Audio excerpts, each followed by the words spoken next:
各位香港嘅街坊，今日嚟到我哋深圳前海，同大家分享翻一個樓盤。呢個樓盤絕對係深圳前海目前最低總價嘅一個項目啦。講緊總價240萬，而且而家仲可以做埋零首付上車，真係筍到你唔信啊！樓下就有我哋嘅地鐵站，對面就有大型嘅商場，喺下邊食飯睇戲，直接滿足到你嘅。即刻帶大家去睇佢嘅實體單位。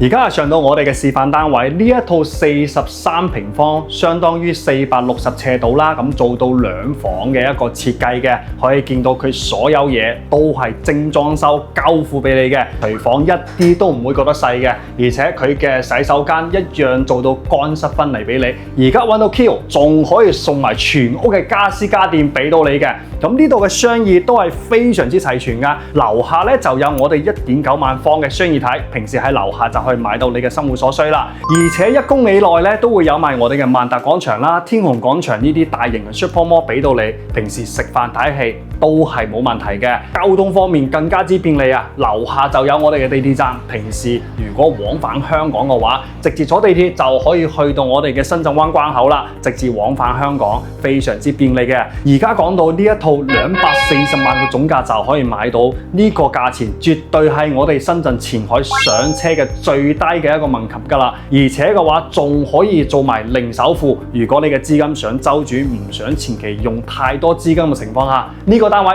絕對係你嘅不二之選啊！如果你有興趣嘅話，即刻聯繫翻 Kio 免費專車帶你嚟到實地睇樓。今期分享就到呢度，下期再見，拜拜。